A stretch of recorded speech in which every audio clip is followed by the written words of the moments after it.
Welcome to Manifest with Melanie, the podcast that helps you activate your manifestation superpower and build the soul-aligned life and business you're meant for.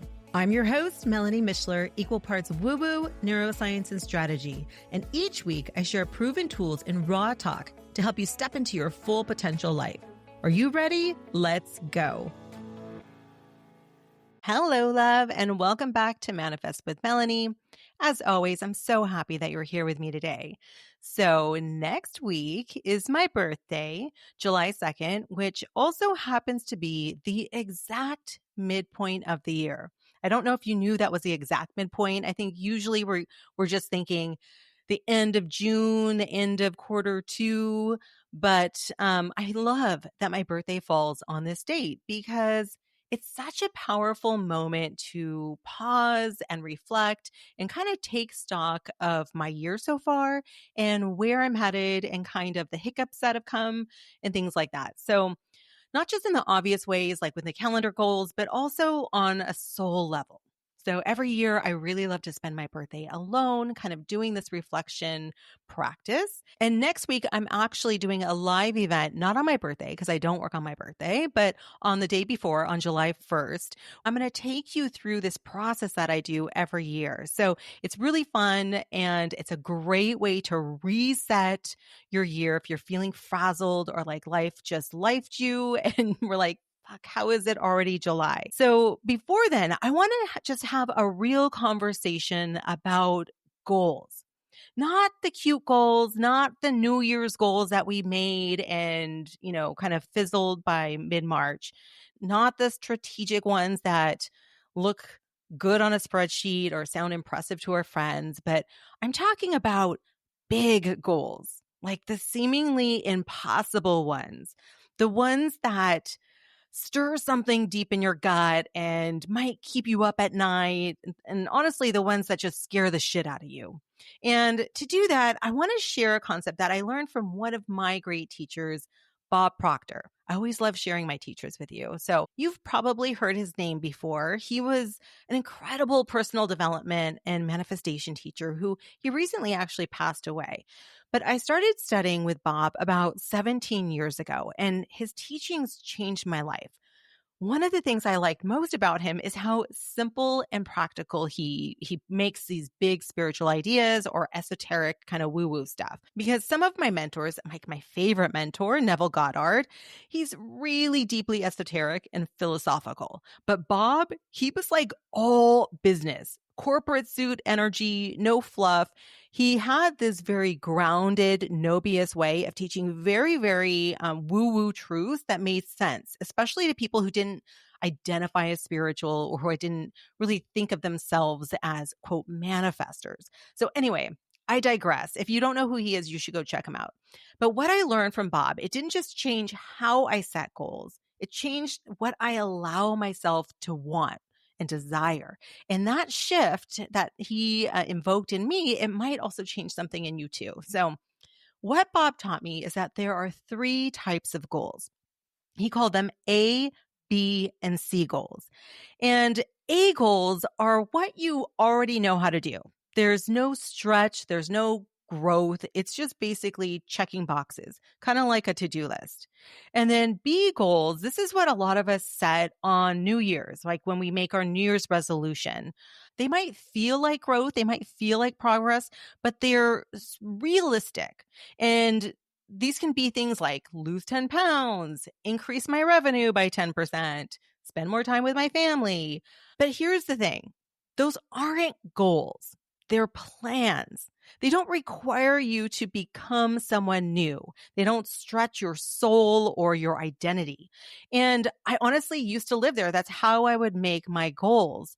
Years and years ago when I was making like $25,000 a year and I wanted to increase my revenue. So then I went to, I'm going to make 40,000 this year and then 60 and then 100 and then 200. And yes, at the time, it did feel very big, But looking back, I can see exactly what's happening now. Now that I have hindsight and now that I have that clarity, what I was doing is just bumping up against my manifestation ceiling, something I teach in my course. It's that invisible line between what I think I can create and what I actually desire. And that's the B zone. It's where most people live. We're still in control. We're still calculating, still managing. It's the upper limit of what we feel is allowed or possible for us. But beyond that ceiling, there's a whole damn universe, like a universe full of soul level desires. Don't even think out loud because maybe you haven't even allowed yourself to go there, to dream them. So C goals are very different. And this is where things get interesting and a little terrifying and a little electric. A C goal is the kind of vision that lights you up and scares the shit out of you at the same time. Because here's the thing with C goals. You don't know how you're going to pull it off. You don't have a 5-step plan. You couldn't even make a plan if you tried. You can't reverse engineer the outcome with baby steps because it's that big. It's so far outside your current identity, income, resources, and reality that it kind of makes your stomach flip when you go there. It makes your brain immediately start whispering, who the fuck do you think you are? Or that's impossible, or that's crazy. Here's some really great examples of people who held C-level goals. The Wright brothers, right? That was a C dream. Henry Ford, C dream. Martin Luther King, he didn't stand up and say, I have a strategy. I have a goal. I have an idea. He had a dream. It was a C-level dream, seemingly impossible to everyone else who is currently like living in the world at that time. J.K. Rowling, another one. She was a single mom sitting in a cafe, broke, and she had a C dream. So you see, C dreams, they come from vision. They come from deep inside us. They don't come from logic. They come from desire, not spreadsheets. And Bob taught me something really, really important in regards to these C dreams. He said, when you're dreaming in this way, you have to suspend belief because our logical mind, it's never going to co-sign on a dream that big. It's just going to immediately shut it down. It'll scream like, you don't have what it takes. You have to be realistic. And let's be honest, your friends and family, they will likely do the same. If you come out and tell them this big C-level dream, they might call you crazy or tell you maybe it's not a good time due to the economy. Or another thing they do is, well, they'll just like kind of smile and nod in disbelief. Have you ever had someone do that to you? My mom does it all the time and it drives me crazy. So I generally don't share my big dreams until they're way in motion, like way, way advanced. Anyway, but what happens when we share these and we don't suspend belief is that we'll start to shrink down the dream just enough to make it safer. And if you wait until it feels possible, then you've already downgraded your dream. You've already slid right back into B dream territories or B gold territories. And that's a trap. We think we're dreaming, but we're just still managing outcomes. We're still staying in control. And that's really what this is about. It's about trying to control the outcomes instead of really diving in and just risking and trusting. Because C dreams are about desire and a desire that really doesn't even make sense yet. Desire that scares you. It lives in the quantum field, not in your calendar, not on a due date. And if we wait to figure it out, we'll never go after it because C goals, they don't wait for certainty. They really require blind faith, like a deep, deep knowing that comes in ourselves and a faith to go after it. And the real work isn't believing it right away. It's the ability to suspend belief just long enough to let the dream kind of breathe and root and kind of burrow in, to feel it and to hear the whisper inside, like the yes, even when everything inside you wants to run. Because once we get to that part in our body where we're like, oh yes, this is something I really want, then it's really hard to tame it back down and to pretend we don't want something anymore. But sadly, most people, they never allow themselves to go there because honestly, it's scary and there's no roadmap, and it requires you to trust something that you can't prove, that you have no metrics for. But the people that do go there, the people that really invest in their imagination and creating these huge dreams, the ones who choose a vision over fear, they change their entire life. And very often they change the lives of others too. So allow yourself that space to really expand and really think about sea-level dreams. So I'll give you a couple of examples from my personal life of sea-level goals. And both of them are kind of wild, illogical. They were illogical at the time and total seagulls. The first one was our dream to live in Belize and create a boutique cabana resort there.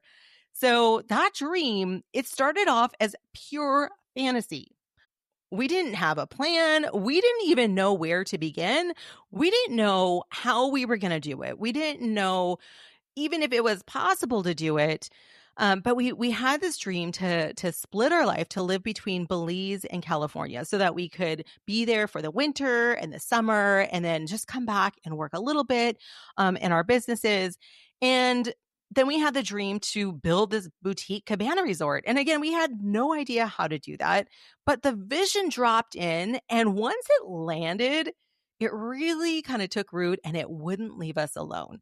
We started dreaming it up. We started kind of playing with the ideas and started to grow momentum.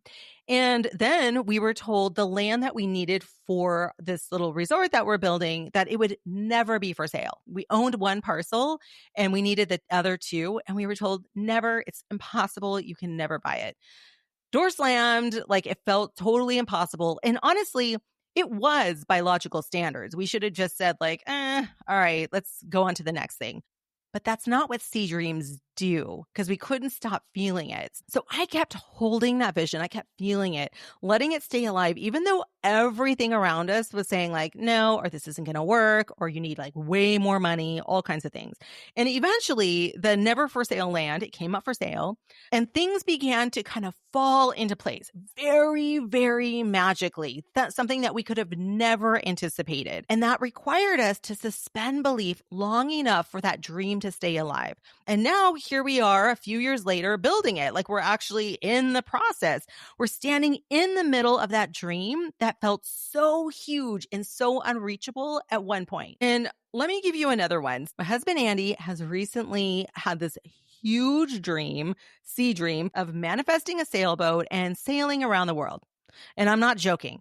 He does not know how to sail. I get seasick. We don't own a boat. We don't even have a plan or timeline. But for him, this vision is really, really clear. And he feels it in his body. He talks about it like his eyes light up. He gets so excited. And he's already there energetically.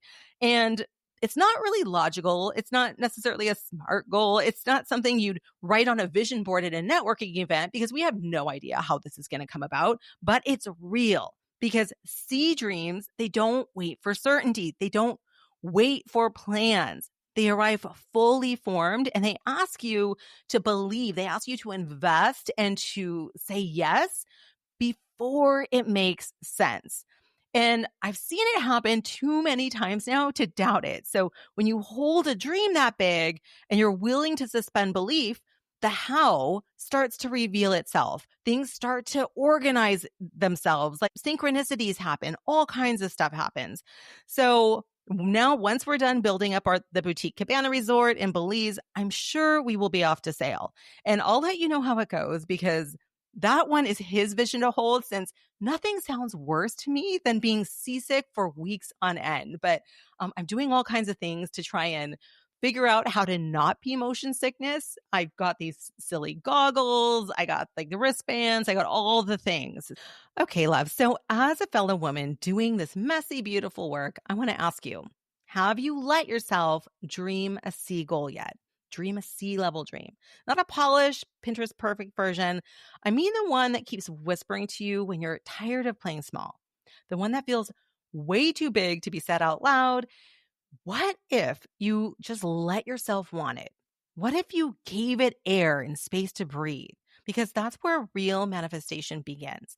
Not with plans, not with reasonable goals, but with desire. Desire is the crux of manifestation. You have to allow yourself to desire, to dream. So go ahead and name it. Let it shake you up. Let it stretch you out. Let it scare you a little. And then just suspend belief. Don't tell anyone about it. Just hold it for yourself. You don't have to believe it right now. You just have to stop talking yourself out of it enough to say yes. Because, love, that's the edge of where your next life begins. Okay, so if this episode opened something for you, or maybe you heard a whisper of, maybe I could dream a little bigger, then I want to invite you to my mid-year reset. It's happening next week on July 1st. Like I said, it's a free live experience to help you pause, reflect, and reconnect with a vision that you actually want to be living. Not the shoulds or the logical goals, but the real ones, the soul level ones. So it's happening soon. It's completely free. There's a link in show notes. You can save your spot, invite a friend, and let's do this together. All right, love, until next week, keep manifesting an epic life.